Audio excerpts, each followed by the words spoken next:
We're off and running? Oh.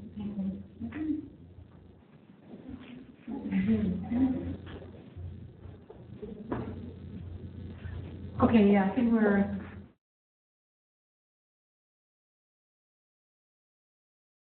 You're actually on... right? Yes. Yeah, okay. Well, thanks for traveling all the way to Clark. My pleasure. And we have talked today mostly about the color and clarity treatment of gemstones. So let's give them a warm welcome, and without further ado... It's a pleasure to be here. Do you have samples? Yeah. For us, right there. That's the big sample.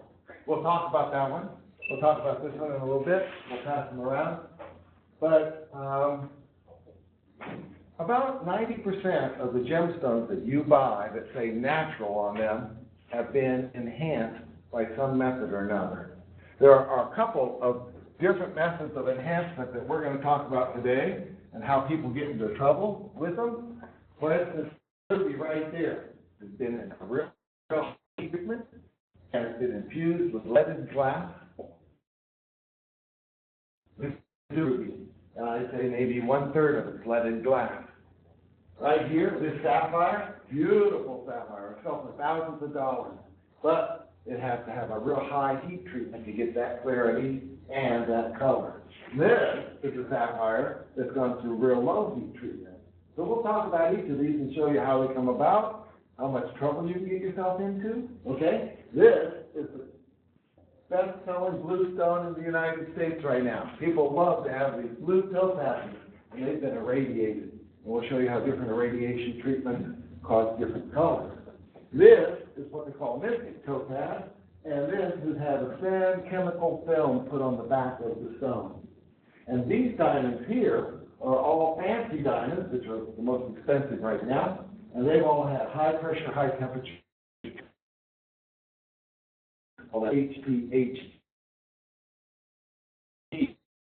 Okay? Now, when we start, we need to know some important terminology, especially some of the terms that mean absolutely nothing. The word mineral, right? All gemstones should have started off as minerals, but not necessarily true. But most of them are going to be minerals, and that means that they were naturally occurring. If you mine them out of the ground and they're naturally occurring, they're minerals. Minerals will have a fixed composition, and we'll talk about that composition because the composition will help control the color, and you're going to have to learn how to judge color today. So most gemstones, the parents of the gemstone was a mineral. This allows you to call it natural. No matter how much you've artificially enhanced it after you've mined it out of the ground, it is 100% natural. So highly enhanced, highly still 100% natural. So natural means next to nothing. Synthetic, that means it's been man-made. Some of the producers don't like to say synthetic because it drives people away, so we'll use the word culture. All right? That sounds a lot nicer than synthetic. When it's artificial, this is artificial. This is 100% glass, artificially made. Okay? And so it doesn't have the same composition. But if it's synthetic, it is a man-made equivalent to the mineral, so it has exactly the same composition and exactly the same characteristics. So here's a mineral, a nice ruby from Burma, and here is going to be the faceted gemstone, cut by man and faceted. This one is 100%, maybe $10,000. Right? Because those that are natural and unenhanced are much, much more expensive. And we'll take a look at why in a few minutes. Now, who's supposed to protect you on all of this that could potentially go on? It's the Federal Trade Commission, the FTC. They define the rules of what's unfair, deceptive, and fraudulent. And we'll find out in the next slide how to get around each and every one of these rules. Now, these are the rules for gemstones. the seller must disclose that they've been treated if the treatment is not permanent, so that eventually the color would fade. They have to disclose if the treatment creates a special care requirement for the stone. But if it doesn't here,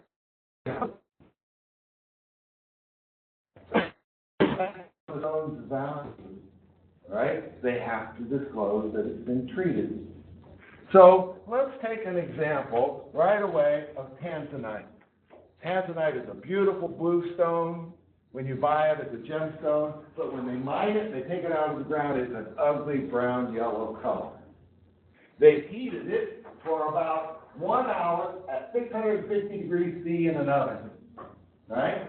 This guy right here who gave me these slides, Tyler Allen, is right here in Atlanta. He treats tanzanite, and these are all his tanzanites. When you buy them, they're blue. Right? When they started off, he faceted all of these and cut these himself. Then you let them cool down, and you sell them here. You don't ever have to tell anybody that your tanzanite's been heated. Okay? Because tanzanite gemstones before heating, tanzanite gem. No need to disclose the heat treatment. Why? All tanzanites are sold blue. Right? They don't sell any of these. These are worthless. Right? So since they sell all of them this way, they've all been equally treated exactly the same way. The blue color is permanent, so you don't have to worry about it ever fading back, so you don't have to buy. The cost of the gem is not related to the treatment here. The cost of the gem is related to the clarity of the blue stones. So they don't have to say a word about the fact that the tanzanites have been heat treated. You don't want a tanzanite that hasn't been heat treated because you buy tanzanite because they're beautiful blue stones. Right? So we only know about some of them if you've been at a lecture or somebody's told you about them. We're going to talk on two of them because we can see lots of the controversy around rubies and sapphires. The first controversy has to do with what color is necessary to make it red, be called a ruby. And this controversy has to do with the American and European dealers versus the Asian dealers. They don't agree. The American and European dealers say that a ruby should be a special color called pigeon blood red and darker shades.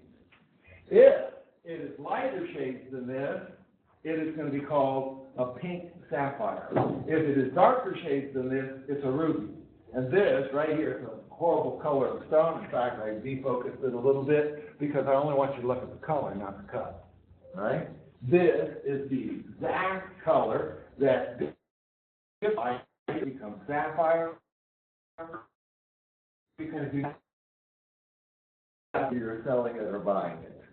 Because rubies are worth a lot more, 10 times more than a pink sapphire. So if you're selling it, it's a ruby. Right? If you're buying it, you can say, that's a pink sapphire. You want to buy it cheap, not expensive. So that color has got that phrase with it when you find the perfect color that they show. Whether it's a ruby or a pink color, depends on whether you're the buyer or the seller. Now, Asian dealers say any red stone should be called a ruby.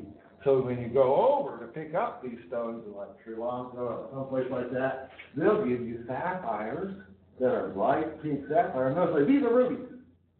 They're following the Asian tradition. You buy it, bring it back to the United States, and you paid ruby prices for it, you're going to have lost your shirt. All right? Bring it back to the United States.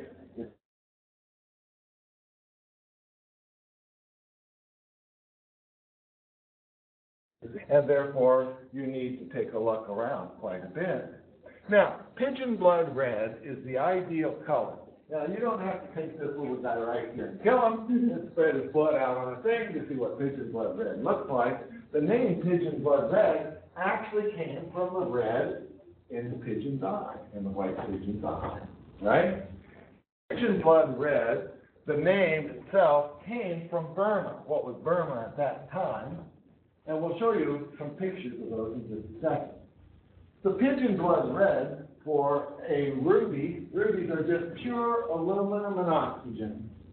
There is actually no coloring agent in aluminum and oxygen. So it's the impurities that cause the color. And the impurities can vary quite a bit, so there's quite a range in color. Now, when we start listing impurities, we have parts per million. And we're going to have chromium substitute for some of the aluminum in the formula at about 200 parts per million. And to give you a rough idea of how 200 parts per million is, if I wrote out this formula as a million parts, we'd put aluminum, chromium at 200, and oxygen at 600. Those would be the right ratios. If I take a look at this, here's a block of 10 across, 10 down. Each one of those is 100. And we count it by 10 by 10, so there's 10,000 dots here. I only need 2 of these entire dots to turn the chromium to make it turn bright red. So it doesn't require very much trace elements. They are very heavy coloring agents inside of stone and glass. So just 2 of those dots becoming chromium is enough to create it from colorless to absolutely bright.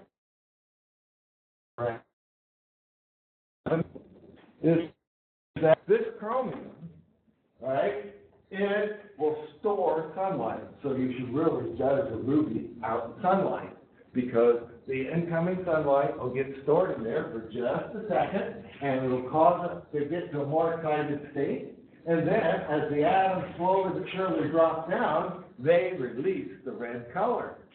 It is actually phosphorescent. Now, you've seen phosphorescent paint where you shine a light on it and you go into the dark and it glows for a while. Well, that's what rubies do. They'll take the sunlight, except it's very short phosphorescence, just in the term of microseconds. But when it releases the light, this becomes what we call the flash of a ruby. And we're going to show you the ruby color, because when you get a laser right here, you're actually releasing the dot right there on the screen. Ruby. Yeah, a question from online. Is there a relationship between the number of chromium atoms and Yes. the color? So if you just had one chromium atom, Yes. what would you do? When there's a little less chromium, then that's where you get your sapphire. Okay. And when you'll get them dark, and our next slide will make you judge the color of rubies. Mm-hmm. Okay? And that directly relates to how much chromium I have. Right? So, the purity of the red color defines the quality. Right? And so, if you have a little too much violet, that's shown right here, see the violet, and you see the pink in the violet in that stone? That's not a real high quality ruby. If you get orange tint, that one's got too much orange. This one, black and silver tone, too blue. This one, so you have to get a good eye. And to train yourself, I went online and picked out some rubies to show you. Most desirable colors have a real intense red, like these. They come closest to the pure hue without other color tints. They're much more rare and valuable when they have exactly the right thing. And so I went on Google and typed in web search, pigeon blood red. Now, we all know that you don't believe everything you can see on the web, right? Like, I'm a French model, bonjour, right? But see that one right there? Most of these came out pretty nice. Both of those are a good solution to that one's too pink, that one's too pink, that one's too violet, right? But once you start seeing the color, you can judge your ruby pretty well, or top quality. Now, pigeon blood red comes from Myanmar, okay, which is the old Burma, and we still call these Burmese rubies, even though the country's changed its name. And so this is the valley right up here, it's the Mogok Valley, and every little red square right here is where all pigeon blood red rubies are coming from, and every blue square are where all our nice dark blue sapphires are coming from. And so this whole valley right here is made out of marble, and that's what the background is in each of these. And so these are the natural crystals and the natural gems of pigeon blood red. Now, they don't look quite as dark and beautiful when you mine them. See this one, how it looks like too pink? That's because it's got lots of fractures, very hair.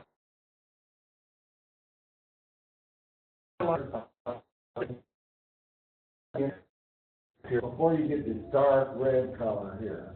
So color change is due to small cracks. And so a lot of them, you're wasting a lot of rubies, so they think, well, maybe I can repair those cracks. And we're going to find that there's ways to bleed material like glass that's made out of lead. It's got enough chromium in it to make it just the right color red, and we'll bleed those into the surface, and therefore we can use more of it. Right? We don't have to cut all the way into the interior. So we'll begin to fuse some of these with lead and glass. The second controversy about rubies is, should we heat treat them? All right? Now, there are entire books written on the heat treatment of rubies and sapphires. Here's a block of untreated, unheated. Look at it when it's heated.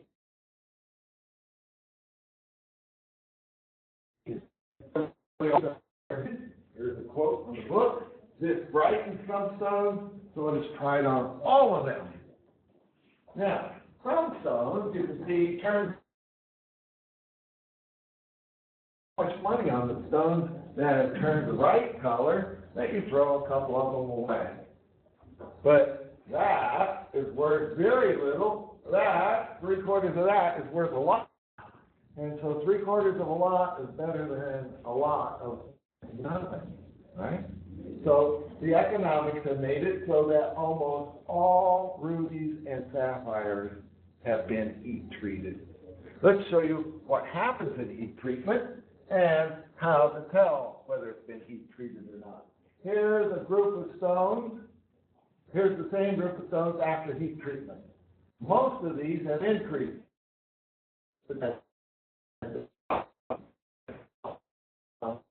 These are natural and unheated. These are still natural, but they've been heated. They've been heated, right? There's a lot of difference in the value, and so they do a lot of research to figure out whether your stone's been heated or not. And it turns out that inside of a ruby or sapphire, there are other impurities that make their own minerals inside of the mineral. These right here are tiny little needles of titanium oxide called rutile. So those are little tiny rutile needles deep inside and highly magnified inside of a natural ruby. When you heat it to 1700, which is the temperature that makes those little rutile needles actually dissolve. They actually get to their melting temperature, and they actually diffuse out and into the ruby. And that's what causes an increase in clarity, is because all of that material there called silk inclusion goes away, and you get to see only ghosts. See the ghost going across here? You can see ghosts in here of the old rutile, and the area where it bleeds into ends up under UV light, producing a chalky appearance, right? So you want to be able to detect whether your ruby has been heated to 1,700 degrees. And so you look for these relic things, and you look for the old ghosts, and you look for the chalky appearance. And if it doesn't have it, you have a natural ruby that's got good color, and the value goes way up, tens of thousands of dollars. So it's an accepted practice now to give full disclosure. And a ruby that was on the internet, and it's a 3.16 carat pigeon blood ruby. And then I have turned around and put in red. They don't put in red. They put it in black. But this is full disclosure. This earth mine, lovely ruler, 100% delightful, guaranteed to be natural, always has glass clarity enhanced to provide superior appearance. It says virtually all rubies on the market are clarity enhanced. Right? That sounds fine, doesn't it? You need to look out. When they say clarity enhanced, that means that it has been heated to 1700 degrees and all those little silk crystals and silk in there has merged into the regular ruby. And they have altered it. Okay. So, a parcel going for, sold out, 29 bids, 129 auction closed, $127 for all of these. Natural? Yes. Heat treated? Yes. Full disclosure right there. Clarity enhanced. Treatment. Clarity enhanced. Read the fine print. Okay? Now, you also have to be careful because it also says that the clarity is VS plus or minus 1 grade. And we'll talk about clarity in a minute because plus or minus 1 grade, down 1 grade from VS means you can see all the inclusions and everything with the naked eye. So what they'll do is they'll take all of these in which they have lots of inclusions and they'll put one into the set that has VS and then they'll put plus or minus 1 grade. One, two, I don't know. Okay. But watch out when it says plus or minus 1 grade, because they have ethically only given you one stone at the clarity that they told you about. Right? One stone. And they are not violating any rules. Controversy number 3. We were talking about this, and there's lawsuits on this one because they didn't follow the FTC rules. This is lead glass filled fissures. Remember we said there were little cracks on the surface? And when you heat it up to 1700 degrees and you cool it down, big cracks form. So what if I fuse those cracks with glass, regular old glass, but to make it a little heavier, right? Heavy, which makes it more valuable because you buy it by weight. A carat is 0.2 grams, right? When we look at this right here is a gem. Some of the slides we're going to show you in a few minutes are all coming from this website, and this is all about gemstones, and it is a great website. It will tell you all about rubies, sapphires. It's got hundreds of pages and photographs, and it tells you all the things that people do to the different gemstones. So it is written for the layperson, right? It's not written for the professional. We'll show you the professional website in a few minutes because this one company got in a lot of trouble with the professional website. The professional website took them to task. But this will tell you everything about all of these colored gemstones and a lot about. So I stuck that in so you can see it. I'm going to use this right now. The stress of the heat treatment that we just talked about produces these cracks right here. These cracks are called feathers, right? Because it kind of looks like a feather, right? And the first method to heal that is to put in glass because it melts easily. It melts at a low temperature, and I'll put lead in it, and I'll let it go in. But I can see it because it gets lots of trapped bubbles as it slides in there. It doesn't go in there nice and easy. We'll talk about the second way to do it. We can put crushed up ruby on the surface, and we can heat it way up to the temperature that the surface begins to melt with a little bit of flux, and then it'll run in and we'll make synthetic ruby inside of a real ruby. Right? So here's the real ruby, and then we'll put synthetic. This one, that one has exactly the same properties. Right? This is very hard to scratch. The ruby is at the hardness right next to a diamond, hardness 9 on a scale of 10, diamond is 10, and that has a hardness of 9. That has a hardness of 5. So you have to report it, okay? Because this material requires special handling. Special handling. The other one, you don't have to report because it doesn't require special handling. So let's look at leaded glass fillings and natural rubies. They're easily destroyed. Here's what happens. You have that ruby right there off the net, and you have a perfect setting on you want.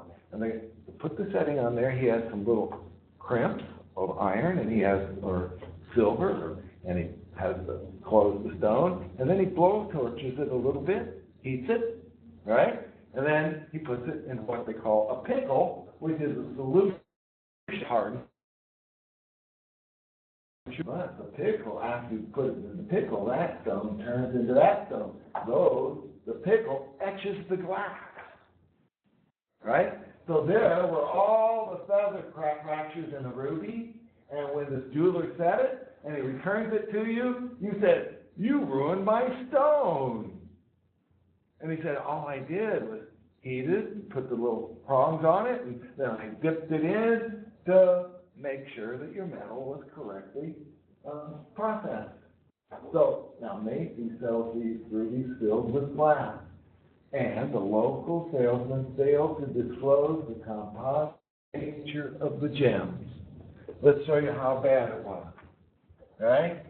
These, now the reason they put the lead content in the glass is so that the speed of light going through these, called the refractive index, the speed of light and through the glass is exactly the same, right? Because if the speed of light changes as it goes through the ruby and into the glass, it'll bounce. And that's how you can actually see things, is because they have different indexes. You cannot hide a diamond in ice. You know, you see that in the movies all the time. They hide the diamonds in ice. The diamonds show up in ice real easy because the diamonds have a real high refractive index and ice has a real low refractive index. So light going through the ice, when it hits the diamond, bounces off and allows you to see it. So they put this leaded glass in here so that the refractive indexes match. But this side over here was put into a pickle, and look at all of the fractures that have been healed. All of these were pickled, right? And that means they had special care required of them. And this is what happened at Macy's. Here is the disclosure card. It says, usually heated to improve appearance. Surface cavities are often filled with foreign materials, including glass. That card was kept under the counter. That card was only showed if somebody asked about it. That was a violation of FT, the Federal Trade Commission's rules. So here's one of these are all part of the Effie collection. You've been to Macy's, you can see the Effie collection, okay? And it's also a partner in the suit. Here's let's see, what's it selling for? There's a price on here. $2,800. It's lead glass bill. All right? They didn't pull the card and show it. So it's a class action suit. Lots of them. This $100, right? This was not made available by just looking in the display case. Correspondingly, 3 suits have been found. Now, this is, of course, why they do it. Here, it costs them about $10 a carat. These are the rubies that they started with coming out of the ground. They heated them, lead glass filled them, like that, and this is the ruby after it's been treated. This is the ruby after it's been cut, right? These are going to sell for close to $1,000 a carat. That one over there, they got it for $10 a carat. So economics drove it and ethics went out the window. We've heard this over and over again in our modern society. So, we began seeing more and more and more of these on the market. Not just Macy's, we began to see them everywhere, to the point where 90% of the rubies that on sale in the 1990s, mid-1990s, early 2000s, 90% of the rubies were lead glass filled rubies. So, this is the company, or the GIA, the Gemological Institute of America. They police all the jewelers. So, they decided that they would run in 2012 they ran an entire test on all the rubies they could get their hands on. We'll show you some of the results of the test in just a minute. At the end, they were so disappointed that they said, you are going to use a new term in the jewelry trade. These lead glass composite rubies are going to be called manufactured. Oh, every had a heart attack. Okay? Would you buy a ruby that says manufactured? No, you think it would be worse than artificial. And so all of them began to toe the line and said, we'll call them clarity enhanced and we'll put out the cards and we'll tell everybody the truth. So they scared the living daylights out of them. Right? Now, about a week ago, just before I said, I'm getting ready for this talk, so I manufactured rubies. I only found one dealer in all the United States when I put it in for a search who is following the Gemological Institute of America's requirement on them. Right? Because economically, it decides to follow their dictates. Now, here's from the GIA report. Here's figure 74, 78, 79, 78. Before acid disintegration, they decided to take all the glass out, not just the clear glass we saw in the pickle where it got etched. So then they would take after acid disintegration. Some of these broke apart completely, and some of them actually had more leaded glass in them than they actually had ruby. And the leaded glass weighed more than the ruby, so if you're buying a 3-carat stone, about 1.5 carats of it are just glass, right? And you're paying ruby prices for them, right? So the ethics got way out of whack, and we're hoping that once the Gemological Institute is done, and here, I'm not much of an ambulance chaser, but it kind of looks like it right now, the Macy's lawsuit. It says, welcome to the Macy's lawsuit website. If you have one of these rubies, and you have somebody evaluate it for you, we'll show you how to tell whether you've got a ruby, whether you've got one that's bad. You are welcome to join the website, okay? And it's part of the So, how do I tell whether I've got a lead glass treatment? You can do it starting at $29. You can be more sure if you're at $59. You can be really sure at $85. And at $350, one of these at the Dunwoody campus, we can evaluate your rubies for you. But with this 10X triplet for $29, you can see the little bubbles that went down into the feather crack. Right? They will show up with a 10X magnification. See the little bubbles? This is called a dark field, and it causes the lead, okay? Now, the lead and the bubbles are like refractive index of like a sunset, sunrise. Okay? The reason the sky is blue is because of the refraction of light, and that's what the refractive index does. And blue, so if you put dark field illumination, it's dark right down the center, and the light goes around the inclusions and other things, and it gives you a blue glow. That blue glow is easy to see. Blue is flashy, yellow pools, and red glass. A good ruby retains just the pure red color. If you UV light, okay, we've already shown you that it does, that you can see that. UV light, the ruby glows, the lead glass doesn't. So you're going to be able to see the cracks. And then, if you actually stick it under here and use polarized light, okay, the ruby will say black, and the glass will pass the light through, right? Pass the light through. And so each test is a little more definitive, so you can determine whether you have these lead glass composites relevant. The methods right here. It's done, and you can see lots of inclusions in it. Okay? And here's the blue flash effect from the dark field vision. Now we'll talk a little bit about clarity, because we talked about the color, but clarity is what really controls the price of a ruby. And when they heat it up and all that silk goes in, the clarity goes up. So clarity of a ruby. If you have something that starts with an I, it means it's included. It's so included you can see the inclusions right there. Slightly included is an SI. Both of these are regarded as inferior stones. SI. They have estimated 90% of the professional cut rubies are in this class. They're kind of lifeless stones. They have a low luster.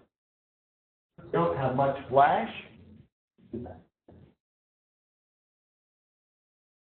Illusions can be seen with the naked eye, right? If you want to buy a stone, you should go up to where it starts with a V. V means you cannot see it with the naked eye. You need that magnifying glass that we just talked about. You need the magnification to see it. And these are called eye-clean stones. So in the ad, they may say DS clarity. Well, remember that one says DS clarity plus or minus 1 grade, right? The minus puts you into those inferior stones that we just looked at.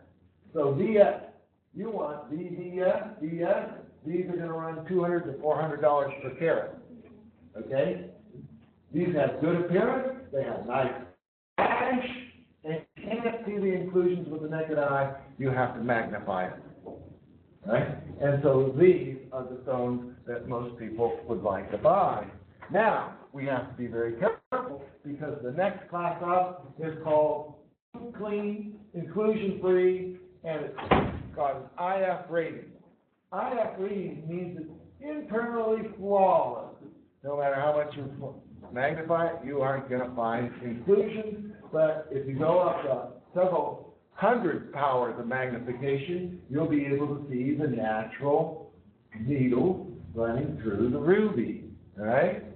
And if it's been heated, those rubies are going to be broken. The silk is broken. So here's an untreated, here's a heat-treated ruby.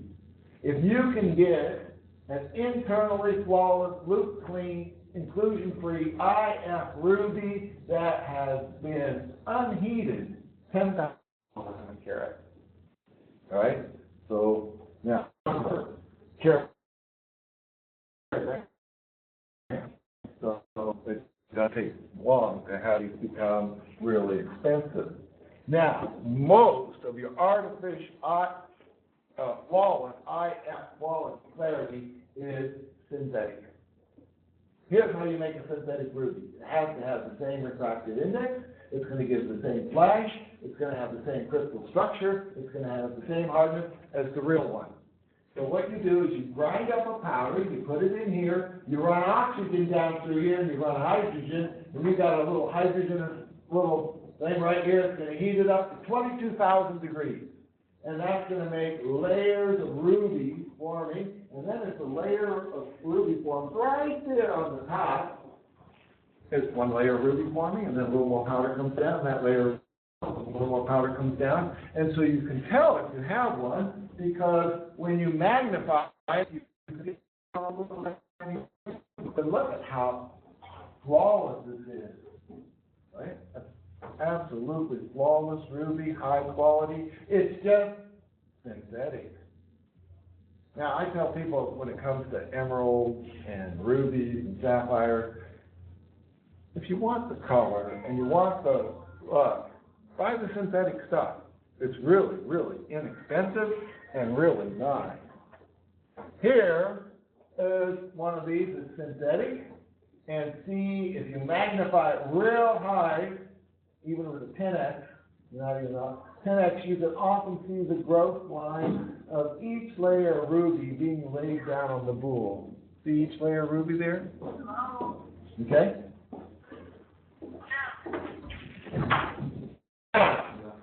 The stress of heat shows you this. It makes these little feathers, and then there's fractures.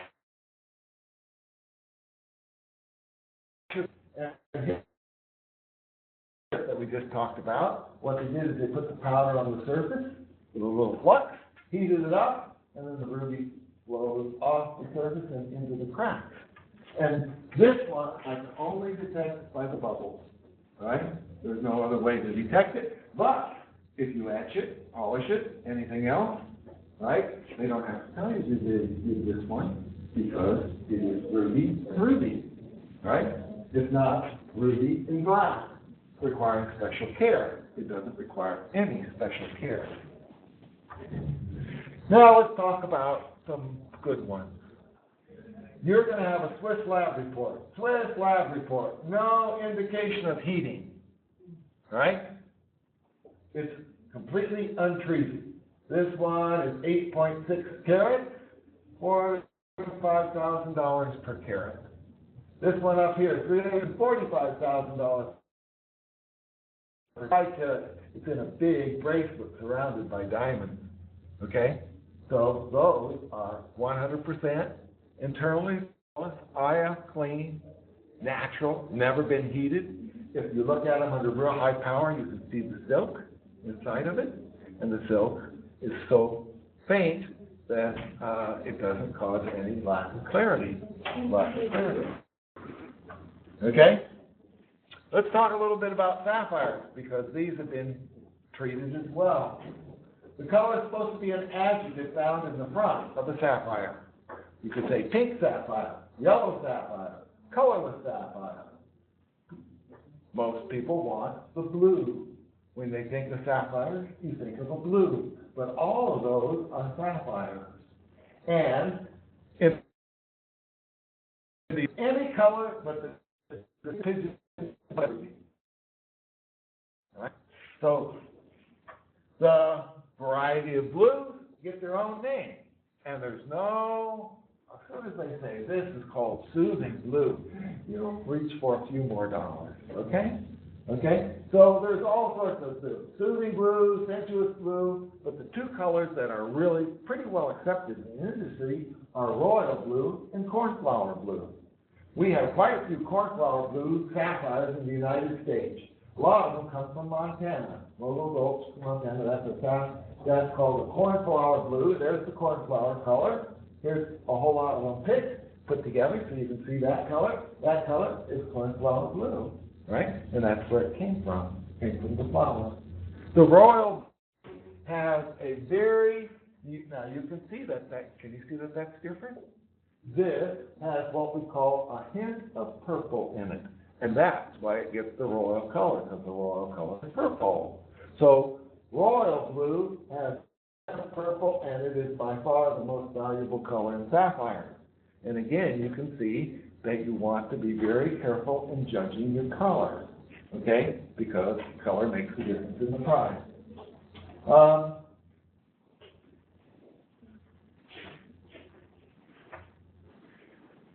What's interesting is that most sapphires we've never found.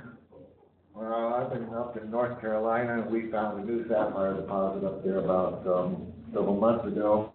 We took 4 mineral societies, all got together from 3 different states, and we went up and mined that sapphire bed out. But most of these sapphires were what we call alluvial sapphires.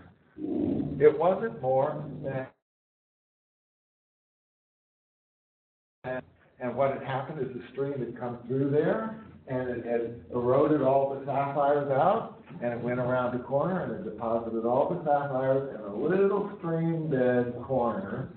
And the stream had changed its course over time, meandered away, and the trees had grown over this old deposit. So we just happened to be digging some holes in the area, and we hit the alluvial sapphires. The molecular load for all of those sapphires is unknown. We've never found the sapphires in the rock. We've only found where Mother Nature has eroded them out and placed them into gravel bars, right? So these are all natural sapphires and rubies, and most of these are out of Franklin, North Carolina, right? Not very far away, okay? And this was the sapphire deposits that we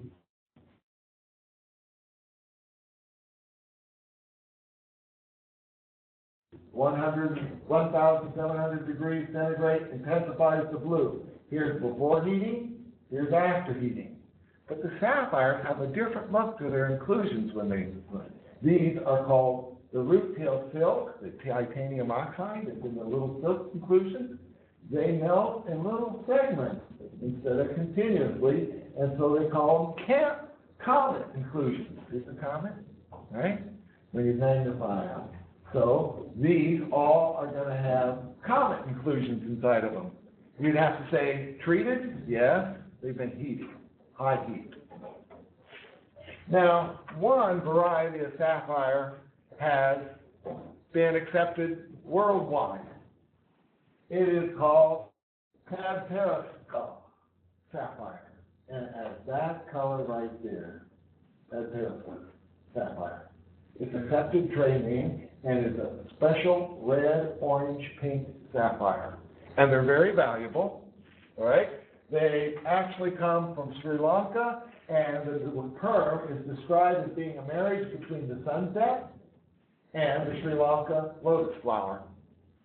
Meld those two together, and you get the perfect Padparadscha Sapphire. Now, you can make them. You can take some of these that are light, have some haziness to them, and you can put them in mild heat, about 400 degrees, makes very few cracks, so you don't have to put any lead glass in them under that mild heat. And often it gets rid of the blue overtone, and they'll turn into nice pink Padparadscha sapphire. So I can take blue and turn them into the Padparadscha. So mild heat. Well, you just have to flawless, but it's synthetic. Right? Okay? Now, if you actually want to, you can type in this name, Genuine Channel Lab Created Flux Grown Orange, and they'll show you how they grow their synthetic crystals. And they have a YouTube video that they'll put on, and it's longer, but they'll show you exactly how their new technique works for growing synthetic sapphires. Now, if you want something that's natural, half the price of a ruby, buy a spinel. Most of these, the like Prince Ruby, which is 170 carat centerpiece of the crown jewels of England, when they actually tested it, it turned out to be a spinel. It wasn't a ruby, right? And there are a lot of these were rubies, and there aren't rubies. They turn out to be spinels. It wasn't until the late 18th century that they began to distinguish spinels from rubies, and these things are a lot older than the 18th century, and because they didn't have the ability to understand the chemical makeup, right? And ruby back then just meant red. So there's lots of what are called rubies in the old collections of gems and jewelry that actually are spinels. And one couple quick things. Spinels. First of all, they are 100% natural, and I mean this time natural. They're completely unheated. They've never been heated. Here are spinels. These are rubies and sapphires on this side. Here are the spinels, and they have the same rubies. Okay, they have chromium as the coloring agent.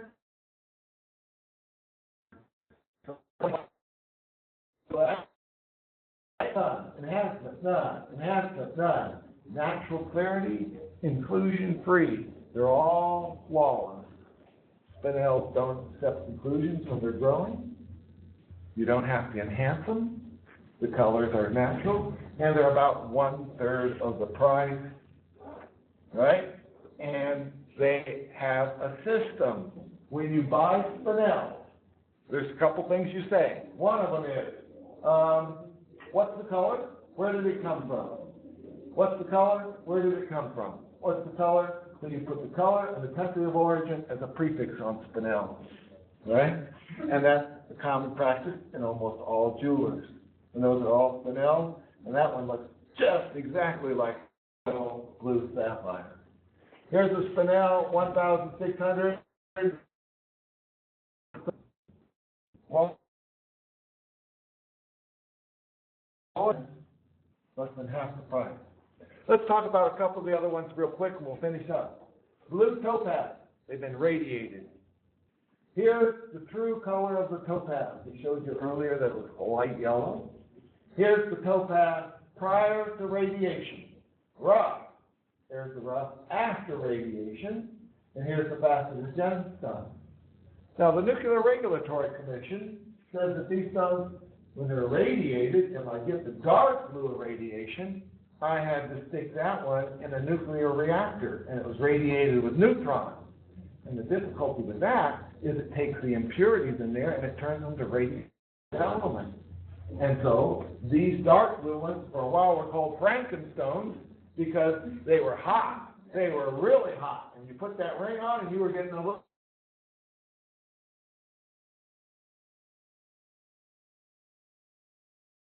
And they have to sit.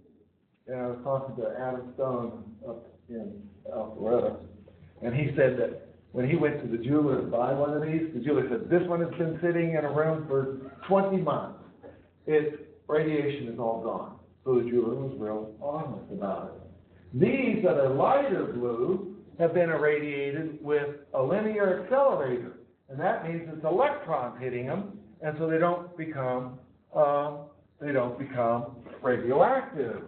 So this light sky blue topaz has been irradiated with electrons and a little bit of heat, but it's absolutely safe.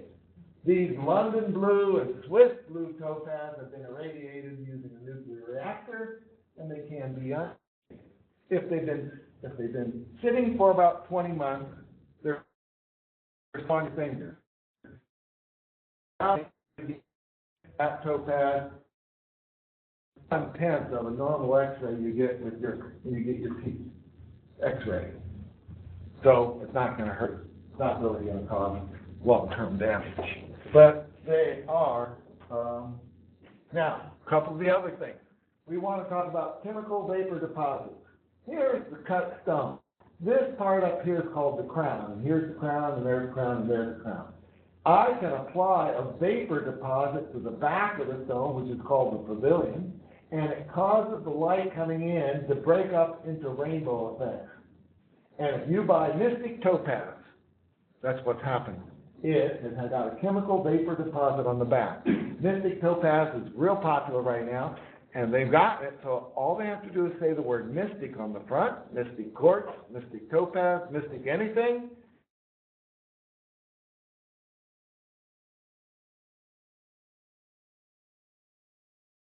What can we do with diamonds?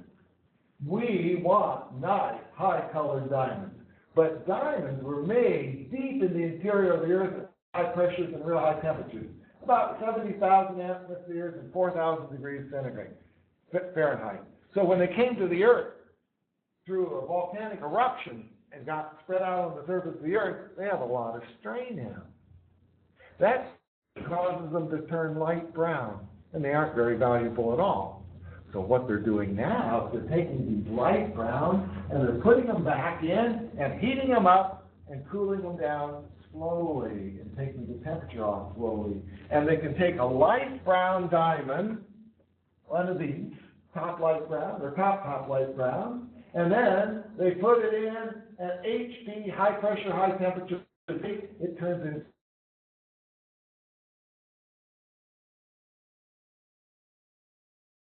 take this, and they can heat it, and they can turn it to pink and blue, or they can take ones with nitrogen in them and heat those, and they'll turn, and these are called fancy diamonds, and they're even more valuable. I think I only have 1 or 2 slides left. So, HPHT, 60% less. Here is natural diamond, D-colored, IF clarity, GIA certified, $190,000. Here's exactly the same equivalent, but it says behind the D color, HPHT, right?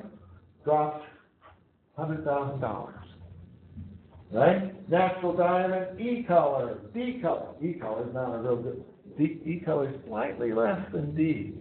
D color is perfect. IF clarity, 550,000.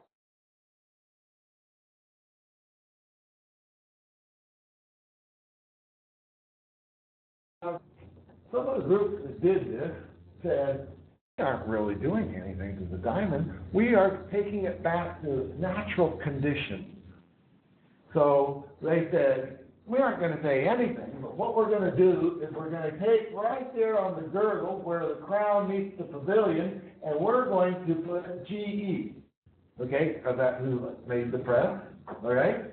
And we'll just engrave it right there and put it on an inscription. Well, the GIA, which is the Gemological Institute of America, has been certifying diamonds for a long time by writing GIA and writing the number in there. This is a man-made flaw, all right? But that means it's a certified diamond. Well, these people who are doing high pressure, high temperature are certifying their diamonds using the same method. So it's not good anymore because you see what's on there, and then you have to figure out what it means. If you see that on there, it means it's a high pressure, high temperature diamond.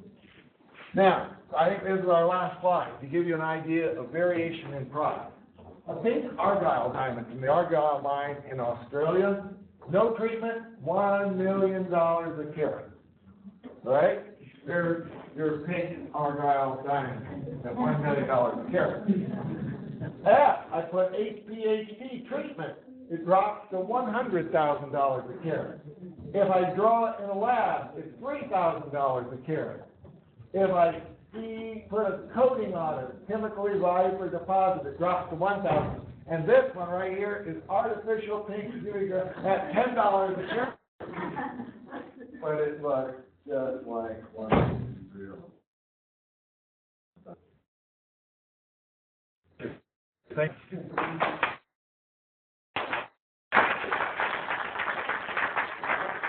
I'm going to cut this one. This one will be called artificial. This one is called synthetic. This one that I'm going to cut next week is just glass, and I bought that from a nickel. Are there any questions that I can answer for you? Yeah. Like the Rubies for the diamond, like if I went to one of the countries that hasn't been quite get it. You mean the real stone? Where do you get them? Well, most of them will come through jewelers. But you can buy lots of them from auction houses. When I give this talk to the Mineral Society, I put in how to evaluate your auction house, because those people need to know how to evaluate the auction house. There are groups that will certify the auction house for you.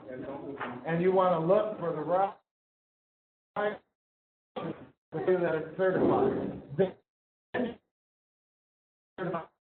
A little emblem of putting them in so that they look like they're certified, but they're not. So then you go to the company and make sure that that auction house is truly certified.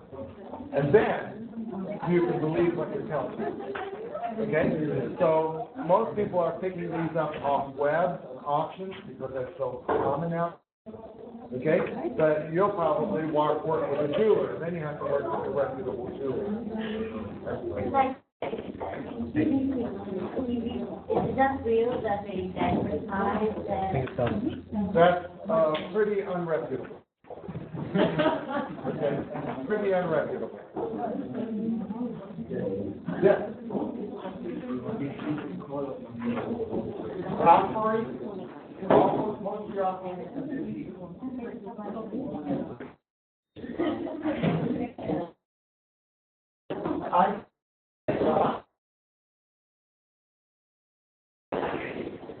I'm turning it in on my phone. It's not anywhere. I was told there's another sign-up sheet over there. Yeah. No, I'm a sign right now. You have to be careful on because that heat treatment is not permanent.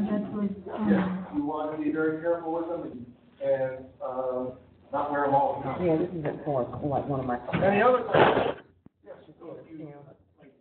That's step. First step, you have to get everything signed. Well, this is my first time doing this. Oh, man. Because online it says print out a sign out, but I'm like, if there's a sign up sheet, nobody's gonna sign 5 and 5. Yeah. You know, anyway, so I just print it, put my name on it, and get them to sign it and turn it in with my And I've summary. been in like 2 of these already. I haven't done that yet. No. I was just here with the sign. Yeah,